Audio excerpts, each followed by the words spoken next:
30 barrels, so it was going to be 60 million barrels of oil. Which is a day's now, supply. Realistically, this is about, it's a little more. It's actually a day and a half. Oh, excuse me. And, yeah, but what made this so important is that he announced he was doing this to help alleviate the pain at the pump.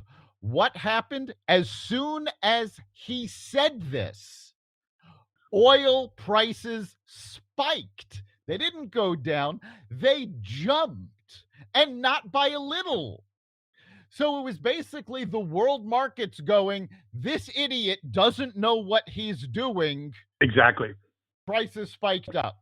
It's like saying your house is on fire and I'm coming over with a glass of water. That's about what it is. Yes. So, and the thing is, our energy policy is important, and he completely misses this point. We are, because of the limitations that Biden put on our energy supply, we are buying oil from Russia. So we are funding this war on the side of Russia. But, yes. But it also goes into the point of having a leader that actually knows what day it is. You adjust. Nothing's in stone. You've adjusted in your personal and business life, I'm sure.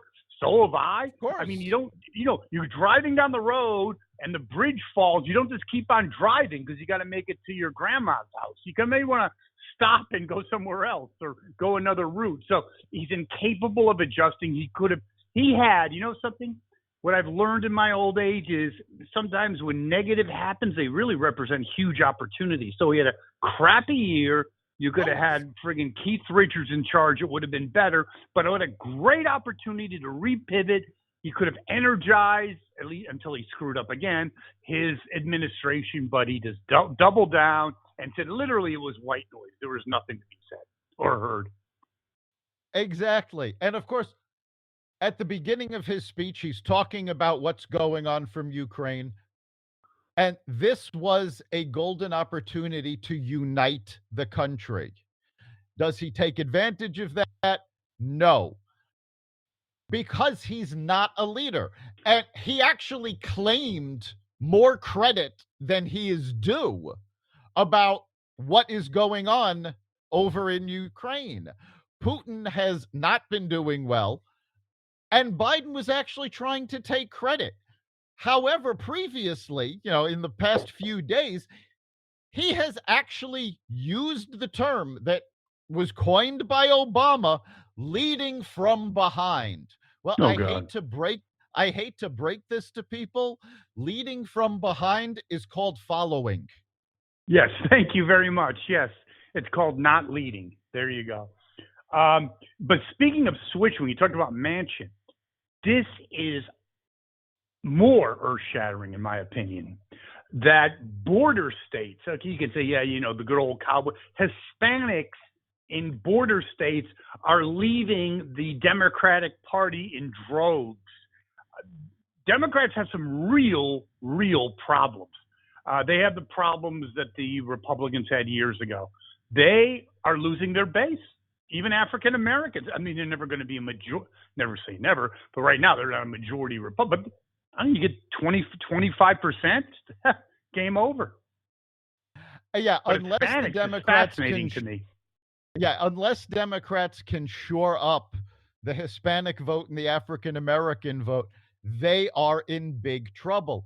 And the basic problem is that so many Hispanics either have come from socialist countries or have relatives that have come over from socialist countries, especially Cuba, Venezuela. And as the Democrats are pitching these socialist ideas, they're going, no, we saw this firsthand. This is a disaster. We cannot support that. Agreed. You hear that again? I'm not politically, but you're immigrants from Eastern Europe, Poland, and they're like aghast. Like, I left this crap, and you guys, I came here for the opposite. And what the hell is going on? But I think that is something that we need to watch.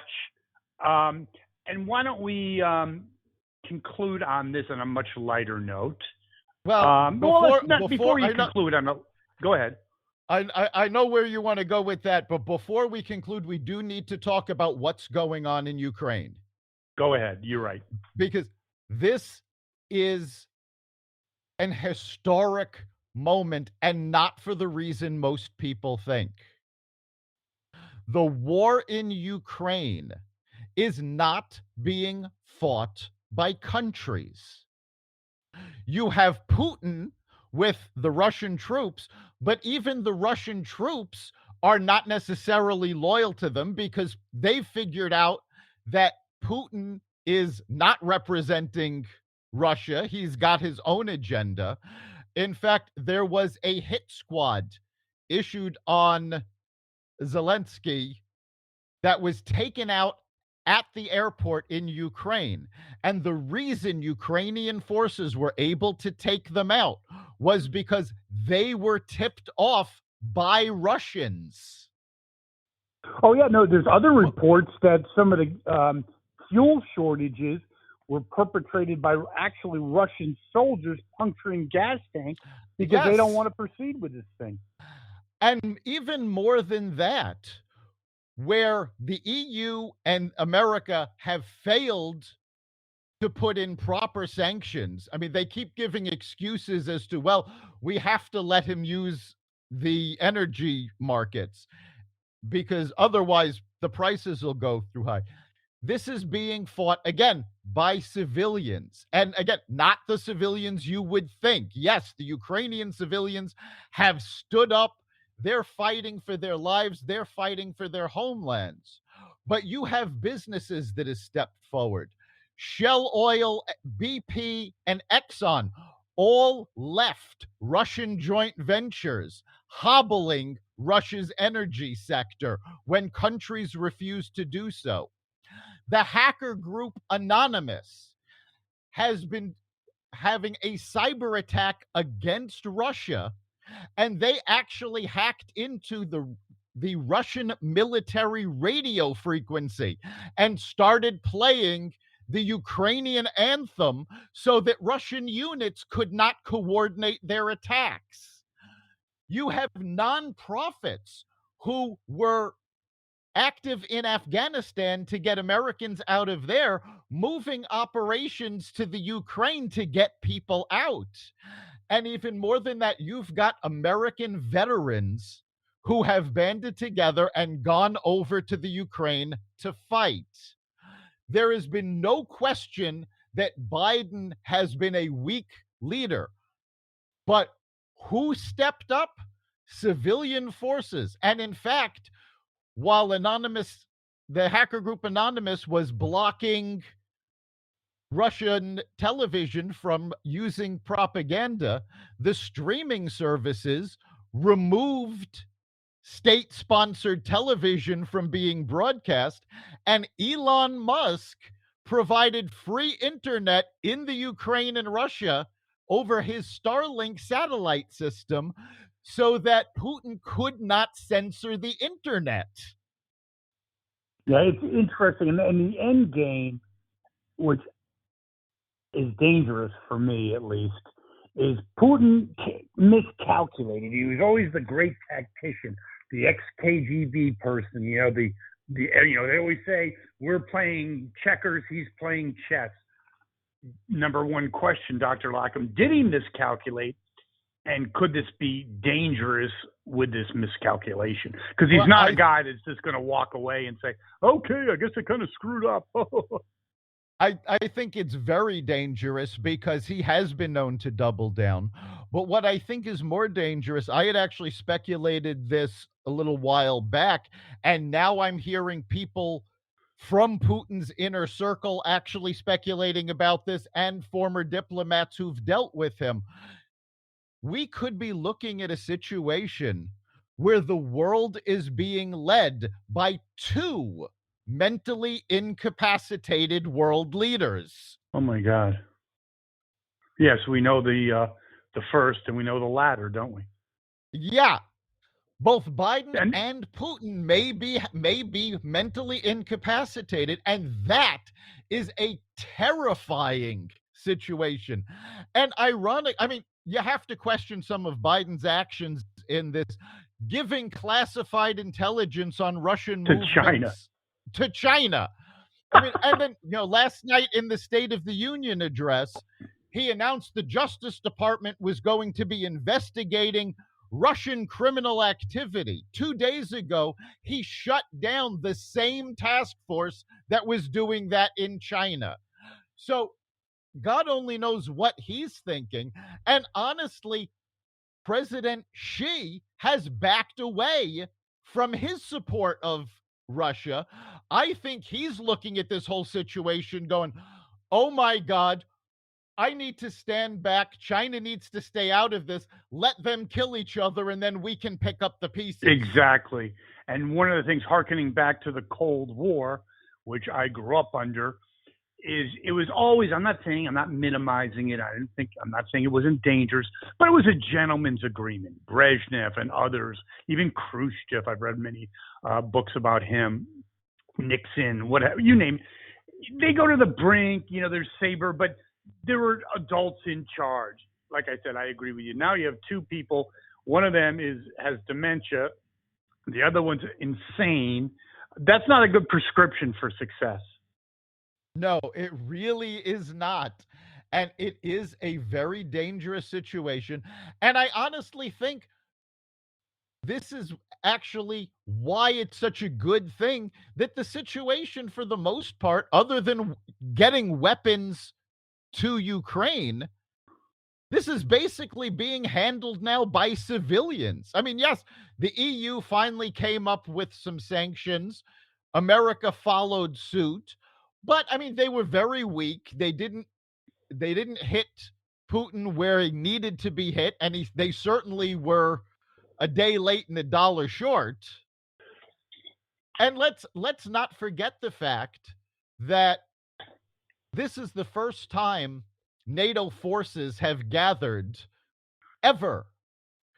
Those forces would not be in the condition they are had Trump not made the NATO countries step up and live up to their commitment to fund their defense to the tune of 2% of their GDP.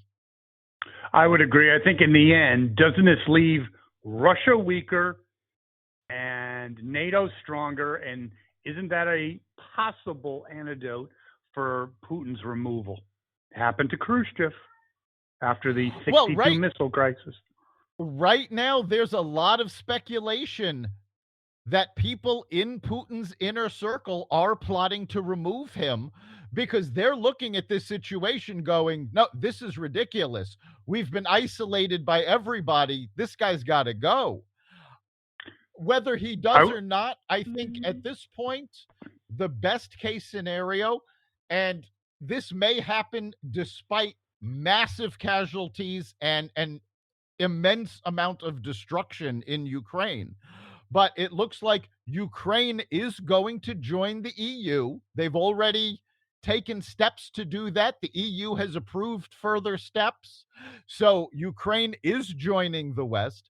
I think Putin is going to be completely isolated. If he's not removed, then Russia is going to be economically destroyed. China and Russia have been forming closer bonds. Given what we can do to Russia, that may actually be a good thing because China's economy is actually built on a house of cards. And if they have to spend resources propping up Russia, it makes it that much easier for us to take out their economy.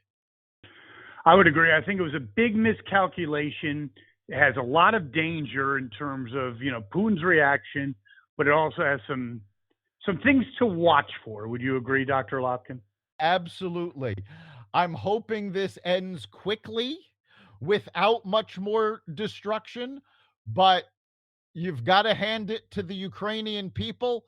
These guys are not going down without a fight.